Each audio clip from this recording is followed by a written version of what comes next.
ನೋಡ್ರಿ ವಿದ್ಯಾರ್ಥಿಗಳೇ, ಒಂದು ಹೂದೋಟದ ಉದ್ದ 50 ಮೀಟರ್, ಅಗಲ 30 ಮೀಟರ್ ಇದೆ. ಹೂದೋಟದ ಒಳಬಾಜು 5 ಮೀಟರ್ ದಾರಿ ಇದೆ. ಆ ದಾರಿ ವಿಸ್ತೀರ್ಣವನ್ನು ಕಂಡುಹಿಡಿಯಿರಿ. ನೋಡಿ, ಇಲ್ಲಿ ವಿಶೇಷದ ಇದು ಹೂದೋಟದ ವಿಸ್ತೀರ್ಣದೊಳಗ ಏನ್ ಮಾಡ್ಬೇಕಂದ್ರೆ, ದಾರಿಯನ್ನ ಒಳಬಾಜು ದಾರಿ ಅದ ಅಂತಂದ್ರ ಒಳಬಾಜುವಿನ ವಿಸ್ತೀರ್ಣ ಬರ್ತದೆ. ಹೊರ ಬಾಜುವಿನ ವಿಸ್ತೀರ್ಣ ಯಾವುದು? ಹೂದೋಟದ ವಿಸ್ತೀರ್ಣ ಏನು? ಹೊರ ಬಾಜುವಿನ ವಿಸ್ತೀರ್ಣ ಆಗ್ತದೆ. ಒಂದು ಉದಾಹರಣೆ ನೋಡ್ರಿ. ಈಗ 50 ಮೀಟರ್ ಉದ್ದದ ಇಲ್ಲಿ ನೋಡ್ರಿ, ಇದು 30 ಮೀಟರ್ ಅದ. ನೋಡಿ, ಇಲ್ಲಿ 50 ಮೀಟರ್ ಅದ, ಇದು 30 ಮೀಟರ್ ಅದ. ಇದನ್ನೇ ಹಿಂಗೆ ತಿಳ್ಕೊರಿ. ಈಗ ನೋಡ್ರಿ,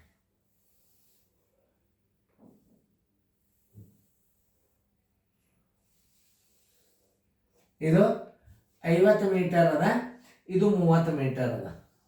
ಇದು ಹೊರ ಬಾಜುವಿನ ವಿಸ್ತೀರ್ಣ ಅಂತ ಆಗೋದಕ್ಕೆ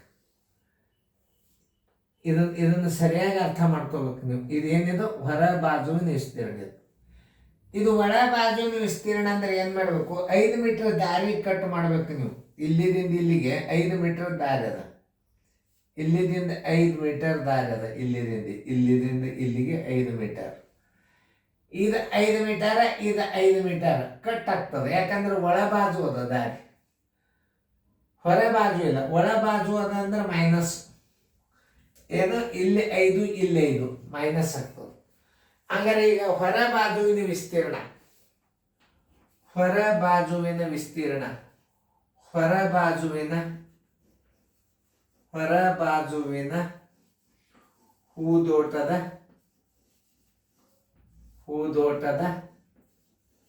ವಿಸ್ತೀರ್ಣ, ಹೊರ ಬಾಜುವಿನ ವಿಸ್ತೀರ್ಣ ಎಷ್ಟದ ಅಂದ್ರೆ ಉದ್ದ ಗುಂಡ್ಲೆ ಆಗಲ್ಲ 50 ಗುಂಡ್ಲೆ 30 ಬರೋಬ್ಬರಿ 1500 ಚದರ ಮೀಟರ್. ಇದೇನು?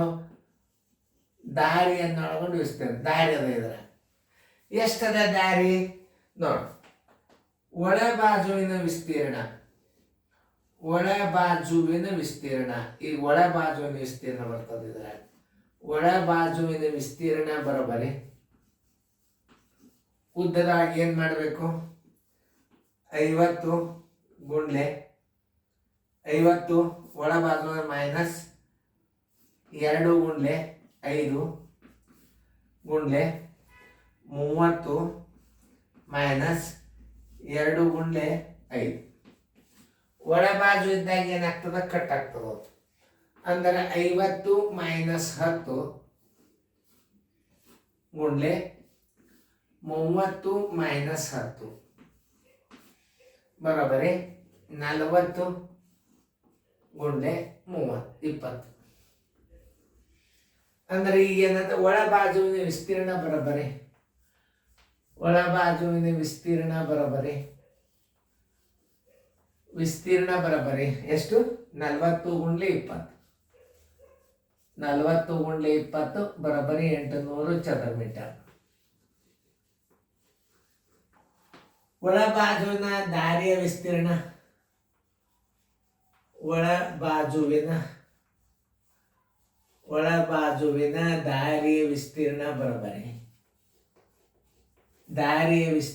ಬರೋಬ್ಬರಿ ಹೂದೋಟದ ವಿಸ್ತೀರ್ಣ ಅಂದ್ರೂ ಒಂದೇ. ಹೊರ ಬಾಜುವಿನ ಹೂದೋಟದ ವಿಸ್ತೀರ್ಣ. ಹೊರ ಬಾಜು ಯಾಕಂದೀವಿ ಅಂದ್ರೆ ಒಳಗ ದಾರಿ ಅದ. ಹೂದೋಟದ ವಿಸ್ತೀರ್ಣ ಎಷ್ಟದ? ಹೂದೋಟದ ವಿಸ್ತೀರ್ಣ 1500 ಅದ.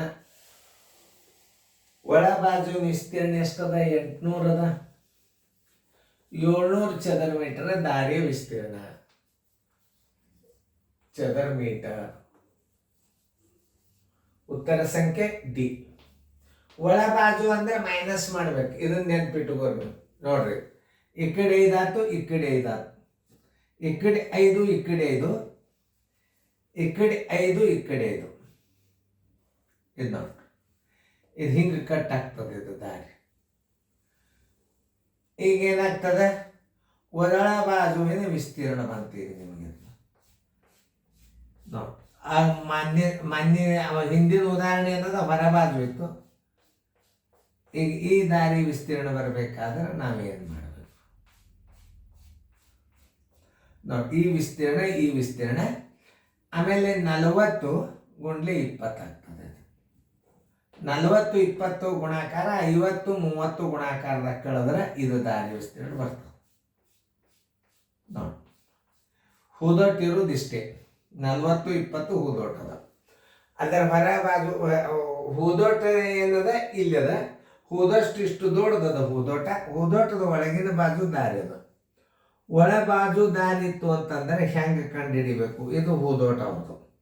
ಇದಕ್ಕೆಲ್ಲ ಏನು ಮಾಡಿ ಜಾಳಿಗೆ ಹಾಕಿರ್ತಾರೆ, ಒಳಗೆ ದಾರಿ ಇರ್ತದೆ, ಈ ದಾರಿ ಹೊಂಟು ಹೋಗ್ಬೇಕಾಗಿರ್ತದೆ. ನಾವು ಇಲ್ಲೆಲ್ಲ ಹೂದೋಟ ಇರ್ತದೆ, ನೆನ್ಪಿಟ್ಕೊಂಡು. ಹಿಂಗಿದ್ದ ಲೆಕ್ಕ ಹಿಂಗೆ ಮಾಡ್ಬೇಕು. ಇಂಥದ್ದೊಂದು ನಿಮ್ಗೆ 17-18ನೇ ಇಸ್ವಿಯೊಳಗೆ ಒಂದು ಗಣಿತ ಬಿದ್ದದ, ಅದನ್ನು ಹಾಕ್ತನು ಲಕ್ಷ ಕೊಟ್ಟು ನೋಡ್ರಿ, ಚೆನ್ನಾಗಿ ಬಿಡಿಸ್ರಿ. ಇದಕ್ಕಿಂತಲೂ ಅದನ್ನು ಎಷ್ಟು ವಿಶೇಷ ಕೊಟ್ಟ ಅಂತಂದ್ರೆ ನನಗೆ ಭಾಳ ಹೆಮ್ಮೆ ಅನ್ನಿಸ್ತದೆ. ಅಂಥ ಗಣಿತ ಬೇರೆ ಗಣಿತಗಳನ್ನು ಕಲಿಯರಿ.